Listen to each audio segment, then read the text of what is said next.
estava ali no fundo e eu achei maravilhoso, né? Quando o Davi chegou e ele abriu a porta, a expressão de alegria do Giovanni, né? E eu fico pensando nessa comunhão de igreja que a gente tem, né? O Enio chegou, foi ali, me cumprimentou, o Fábio, a Thalita, um olhando para o rosto do outro, e que legal que você está aqui, né? Essa questão de estarmos todos no mesmo ambiente, unidos no mesmo propósito, por uma mesma fé, no mesmo Cristo, que ressuscitou no domingo como hoje, numa manhã linda como essa, né? Então isso mexe bastante comigo, né? Eu acho que esse hábito tão saudável que a gente cultiva de vir ao domingo pelas manhãs na igreja é um hábito que proporciona um benefício enorme para nós, assim, de benefícios intangíveis. A gente não consegue sequer imaginar o que isso acaba resultando no decorrer da nossa semana e da nossa vida como um todo. Eu quero convidar você a abrir a sua Bíblia comigo no Evangelho de Lucas, capítulo 17. Evangelho de Lucas, capítulo 17.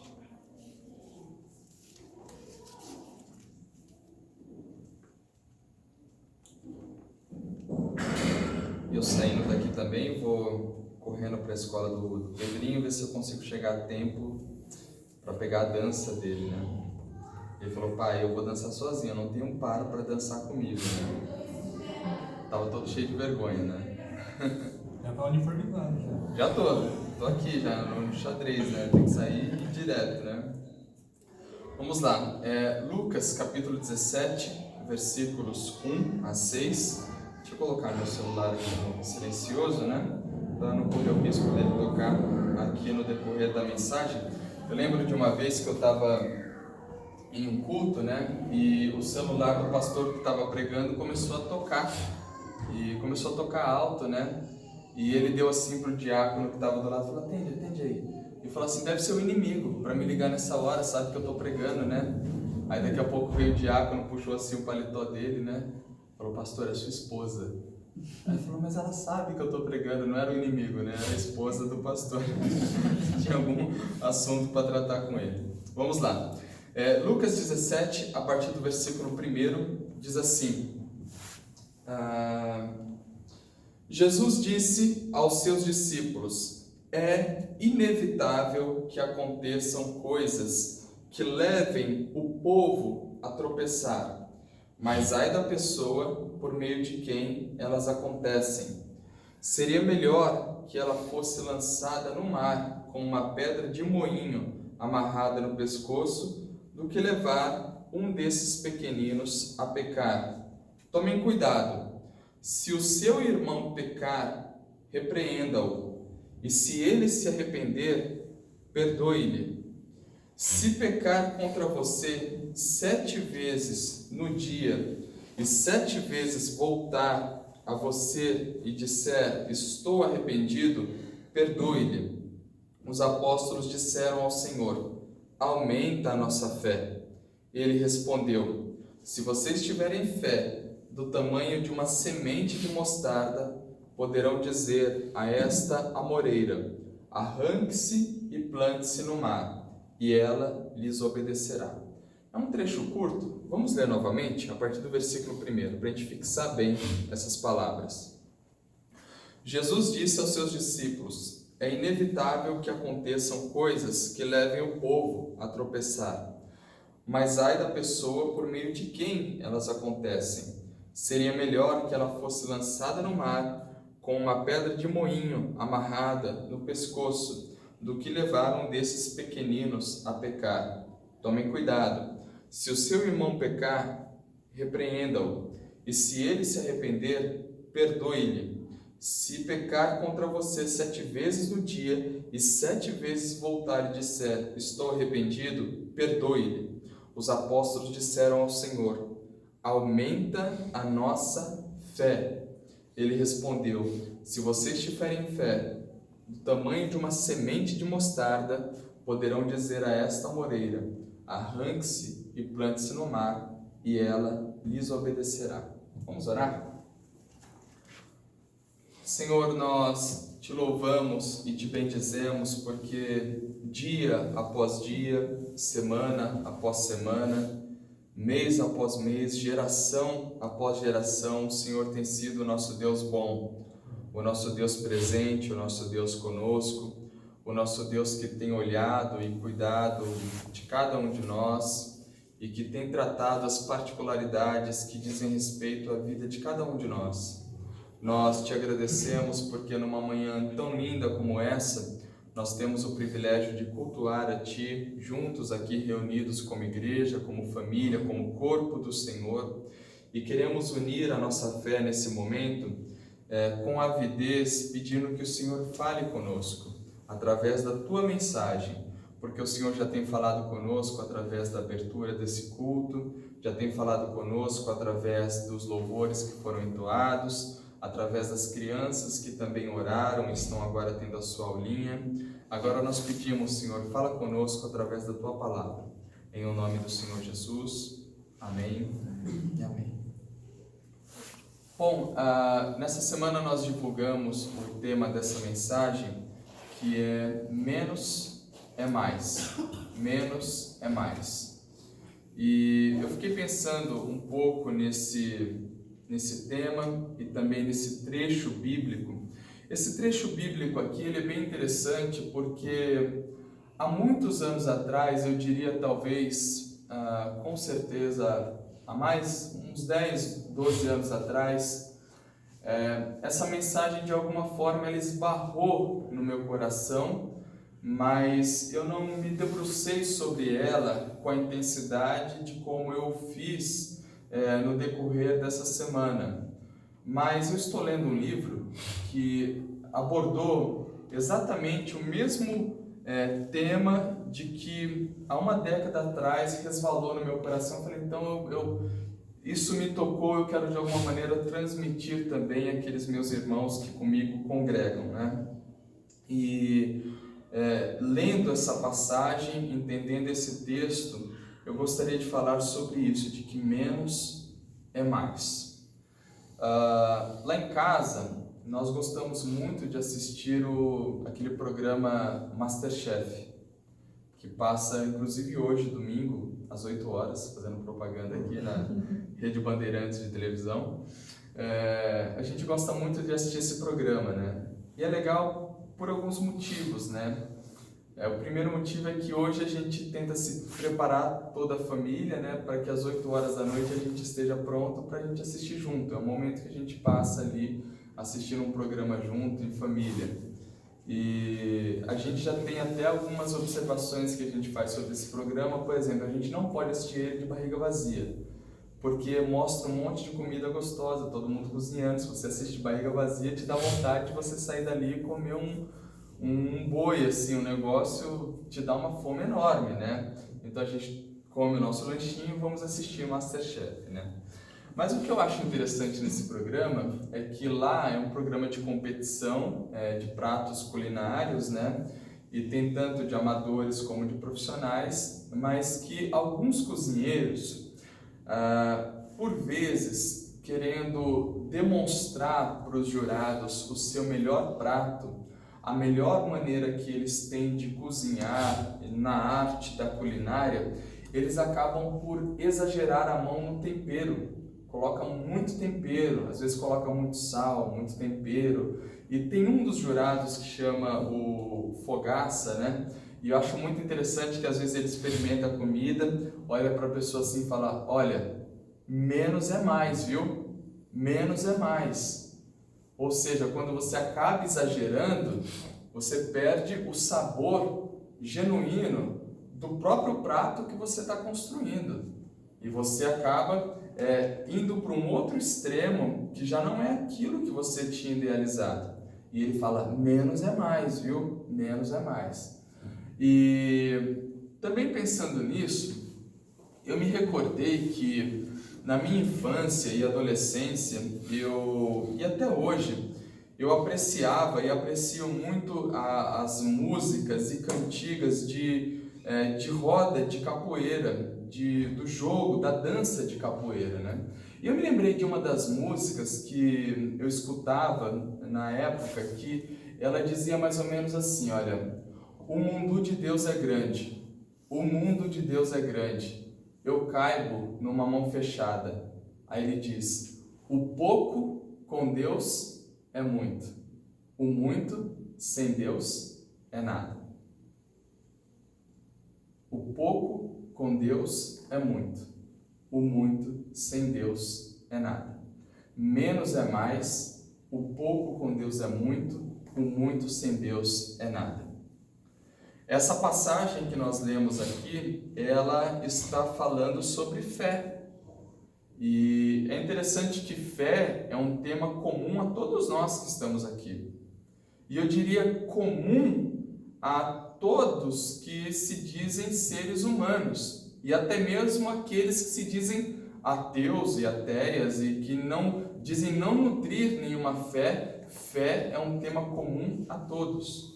Agora, nós em específico que estamos aqui, estamos falando de uma fé depositada em um Deus único, Pai, Filho, Espírito Santo, e no seu Filho Jesus Cristo. E interessante que quando nós falamos de fé, então a conclusão inicial que nós talvez tenhamos é a seguinte: se nós estamos falando de fé, então quanto mais fé, melhor é. Quanto maior a fé, melhor é. Quanto maior a quantidade de fé, melhor isso vai ser. Agora tem um problema. O problema é que a fé, ela não cabe nessas estruturas de medida que nós utilizamos. A fé, a minha fé, a sua fé, a nossa fé aqui, ela não pode ser medida em quilo. Quantos quilos pesa a sua fé? A nossa fé não pode ser medida em litros. Olha quantos litros de fé você tem, e muito menos em quilômetros. Qual a quilometragem quadrada da nossa fé?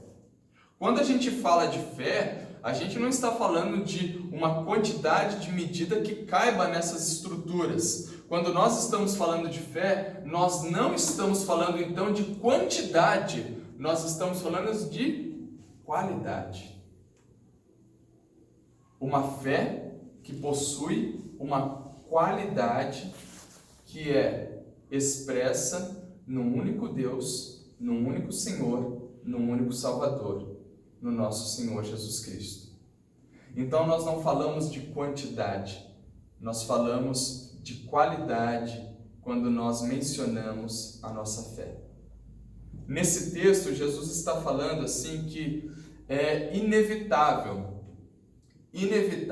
que venham sobre nós situações pecaminosas, situações que nos levem a pecar. E a expressão que ele usa aqui, que é inevitável que venha sobre nós situações que nos façam tropeçar. É inevitável que isso aconteça na nossa vida. Mas ai daquele que é um motivador, aquele que promove a causa de tropeço. Ai daquele que é o promotor que viabiliza o pecado para os outros. Ai daquele que promove a facilidade para os outros pecarem. Ai daquele que é um articulador de situações que enlaçam a pessoa de tal maneira que a pessoa peca, que a pessoa cai, que a pessoa tropeça, que na vida ela se desequilibra.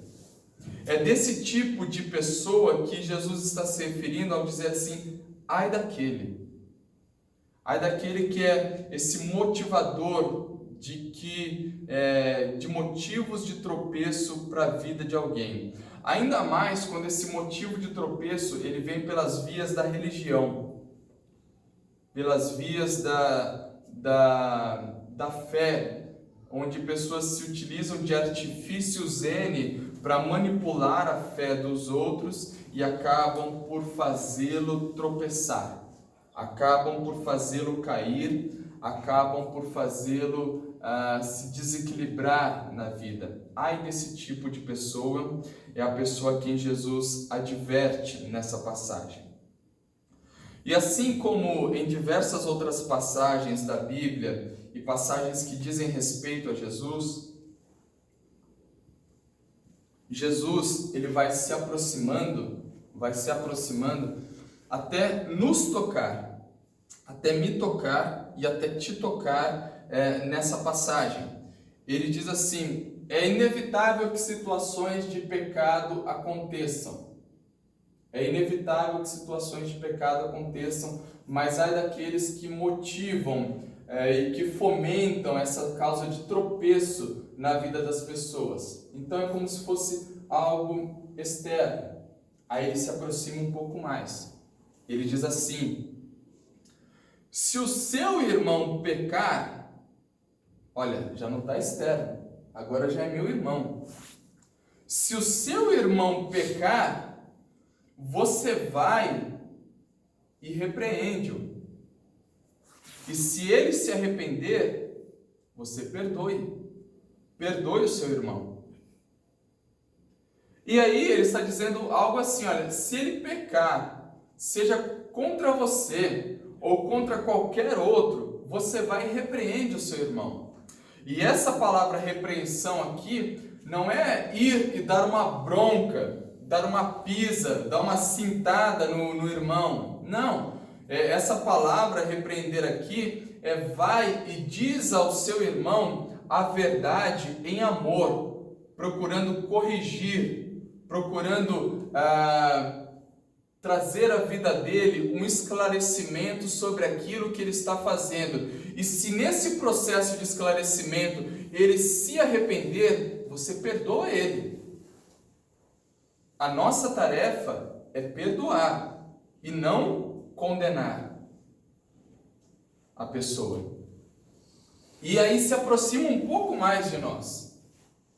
Ele fala assim, olha, agora, se o seu irmão pecar contra você 7 vezes no dia, e 7 vezes ele vier e se arrepender, então você o perdoe 7 vezes.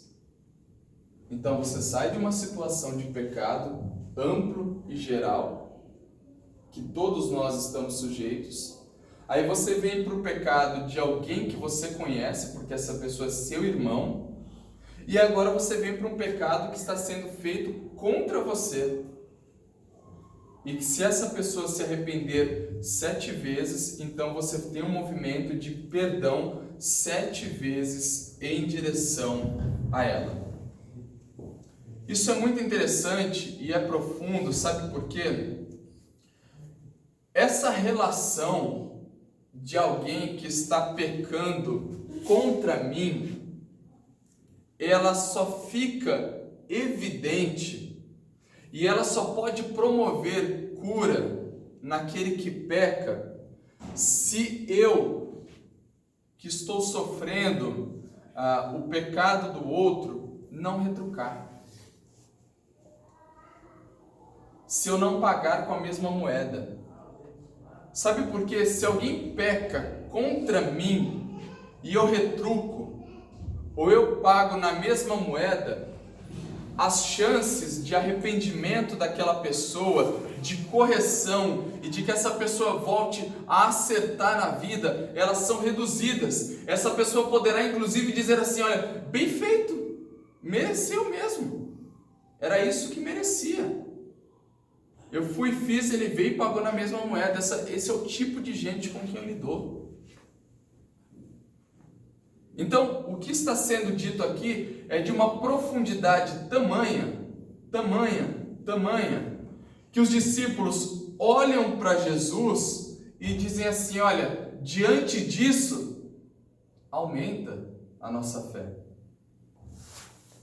Com a fé que nós temos, nós não conseguiremos estabelecer com o nosso irmão uma situação de perdão se 7 vezes no dia ele pecar e se arrepender contra mim. Porque, convenhamos, se alguém vem e peca contra a gente uma vez, talvez a gente segura, né? Fica lá, tranquilo. Aí a pessoa vem e peca de novo, pisa de novo no seu pé. Aí você, puxa. Talvez na terceira, a gente já está criando estruturas para que antes daquela pessoa chegar na gente, ela já toma uma invertida. E a gente já está criando mecanismos de tramar uma vingança, que, como se diz por aí, é um prato que se come frio e lentamente, para essa pessoa que peca contra a gente. É assim que o mundo age. É assim que o mundo se arquiteta. É assim que essas estruturas onde a gente vive, sejam elas de estruturas de relacionamento humano ou de relacionamento corporativo, se utilizam. Agora, o que Jesus está falando com esses discípulos é de algo muito mais excelente. E por isso esses discípulos, ao escutarem isso, dizem assim, olha, aumenta a nossa fé. Aumenta a nossa fé. É muito interessante isso, né?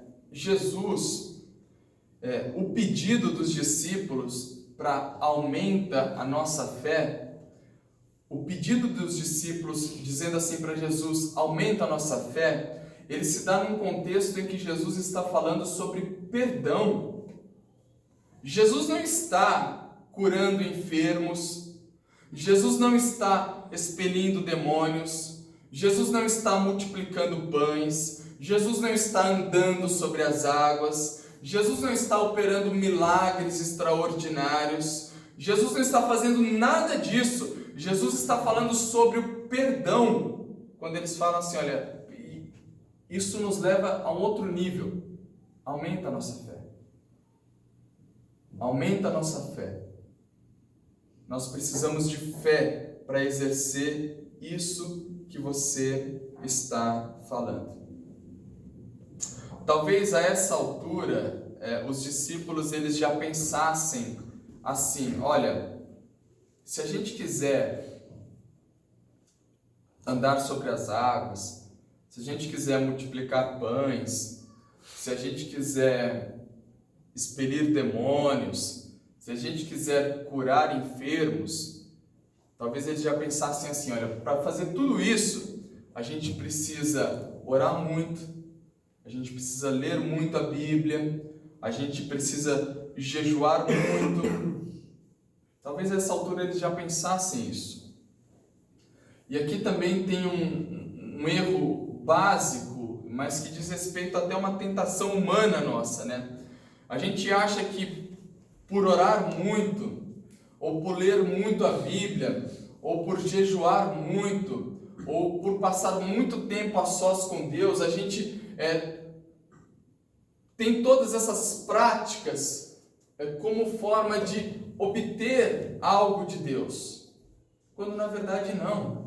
Todas essas práticas são lindas, essenciais e maravilhosas para a nossa vida cristã, mas elas servem para que nós nos tornemos mais semelhantes a Jesus. O que vai acontecer a partir disso é consequência. Se enfermos serão curados, se demônios vão ser expulsos, se o pão e o vinho vão se multiplicar, é consequência de uma vida que está impregnada da presença de Deus, porque nós amamos ler a Bíblia, amamos estar com Jesus, amamos ter comunhão com Ele, amamos orar, amamos jejuar, nós executamos tudo isso com o objetivo de nos tornarmos semelhantes a Jesus e não com o objetivo de obtermos algo de Jesus. Todas essas práticas servem para me transformar em alguém mais semelhante a Jesus. Amém? Amém. Então, é como se esses discípulos eles dissessem assim, olha, Senhor Jesus, nós temos andado contigo e entendemos que para realizar grandes feitos, nós precisamos de uma fé muito grande. Nós entendemos isso, que para realizar grandes feitos, nós precisamos de uma fé muito grande. Agora, perdoar o irmão 7 vezes, isso nos leva a um outro nível, portanto, aumenta a nossa fé. Aumenta a nossa fé. E aí vem a resposta de Jesus, né? E Jesus talvez tenha dito assim, não. A fé que encarna esse valor do reino de Deus, que é o valor do perdão, ela não é uma fé gigantesca. Ela não é uma fé grandiosa do ponto de vista humano. Ela é uma fé grão de mostarda. É uma fé pequena do ponto de vista humano, mas essencial, cheia de qualidade e acessível a todos quantos a busquem. Do contrário, a fé em Cristo, ela seria restrita a muitos poucos que conseguem passar longas horas, jornadas em disciplinas espirituais N. Mas o que Jesus está falando aqui é de uma fé grão de mostarda, que encarna os valores do reino de Deus de tal ponto que se torna uma fé essencial, uma fé com a qualidade necessária em Cristo, uma fé cujo núcleo está firmado no autor e consumador dela, da nossa fé, uma fé que está firmada naquele que era, que é e que para todos sempre será, uma fé que vive, que anda, que caminha junto com aquele que é o Senhor de todas as coisas. Essa pequena fé é capaz de fazer algo extraordinário, como perdoar alguém 7 vezes no dia, 70 vezes 7, como estender ao outro esse olhar de misericórdia. Então essa fé que os discípulos pedem, ela não é uma fé do tamanho de uma carreta. É uma fé assim, olha, do tamanho de um grão de mostarda. É uma fé essencial, está ao alcance de todos que buscam a Jesus genuinamente. Do contrário, esse reino seria de poucos. Essa fé, grão de mostarda, é a fé que anda na contramão dos valores do mundo que eu falei ainda há pouco. Porque os valores desse mundo, eles estão muito pautados em astúcia. Então, quem é mais astuto, vence. Os valores desse mundo estão muito pautados em egoísmo. Por que compartilhar se eu posso obter para mim e para os meus? Os valores desse mundo estão muito pautados em violência de todas as formas, seja verbal, seja uma violência estrutural. Enfim, os valores desse mundo são astúcia, egoísmo, violência e outras coisas mais. Mas a fé grão de mostarda, ela vai ao inverso disso. Ela vai na contramão disso. A fé grão de mostarda é aquela fé que ela encarna os valores do reino de Deus. A fé grão de mostarda é a fé que perdoa. É a fé que perdoa. Não é uma fé que está isenta de ter marcas na sua vida. Porque você perdoar o outro não significa que aquilo não tenha deixado marcas em você. Mas significa que você tirou a mão do pescoço do outro. Deixa ele viver. E você vive também. A fé grão de mostarda é a fé que se caracteriza por ser humilde. E pelo fato de ser humilde, ela consegue entrar e cabe em qualquer ambiente. E ela não é pesada nos lugares onde ela se coloca, nos lugares onde ela caminha, nos lugares onde ela anda. A fé grão de mostarda é uma fé que chora. É uma fé que derrama lágrimas. A fé grão de mostarda é uma fé que sofre fome e sede de justiça. É uma fé que exerce misericórdia. É uma fé pacífica, é uma fé que acolhe os outros. E sendo uma fé assim tão pequena, mas tão carregada dos valores do reino de Deus, ela é semelhante de fato à semente de mostarda, que quando cai na terra e germina, a árvore que ela produz é tão frondosa e tão grandiosa que as aves do céu podem vir e fazer os seus ninhos nela. que o seu ombro se torna tão grande que diversas pessoas podem vir e reclinar a sua cabeça no seu ombro, porque há nele acolhimento para todos que se achegam. Essa fé grão de mostarda é uma fé tão agradável que permite com que a pessoa, em fazendo parte de um ambiente, e aí eu utilizaria até a ilustração usada pelo salmista no Salmo 84, em fazendo parte de um ambiente árido, seco, sem vida, é capaz de tornar ele um manancial, um lugar de vida, um lugar de águas, um lugar onde existe possibilidade de nascer algo novo. Essa fé grão de mostarda, pequenininha, é a fé que pode promover mudanças. Porque crê num único Senhor, num único Deus, nesse Jesus. Esse Jesus que diz assim, olha, quem tem essa fé grão de mostarda, ele poderá dizer assim a essa amoreira: arranque-se daqui e plante-se no mar, e ela obedecerá. Arranque-se daqui e plante-se no mar, e ela obedecerá. Obviamente, ninguém aqui numa sã leitura e interpretação vai ficar na frente de uma árvore falando assim: vai para o mar, vai para o mar, vai para o mar. Não é isso. O que Jesus está falando assim, olha, a fé grão de mostarda, as ações que ela opera por encarnar esses valores do reino de Deus, do perdão, da humildade, do choro, do acolhimento, por encarnar todos esses valores do reino de Deus, essa fé grão de mostarda, ela tem a dimensão de alguém que poderia dizer a uma árvore assim, ó, sai daqui e planta ali, e essa árvore sairia daqui e se plantaria ali. O que ele está querendo dizer assim, olha, quem observa alguém que nutre essa fé grão de mostarda é semelhante a alguém que está vendo algo extraordinário, está vendo uma árvore sair de um lugar e ir para o outro. Imagina a gente olhando isso. Imagine, você está andando no parque, você está andando aqui na Praça Lauro Gomes, de mão dada com alguém, com seu filho, com seu esposo, com seu marido, e aí você está andando, do nada, você vê uma árvore sair dali e se plantar no lago. Não é algo extraordinário? Não chamaria a atenção de todo mundo? Na mesma hora todo mundo ia tirar o celular para fora e ia ficar filmando, porque isso é algo extraordinário.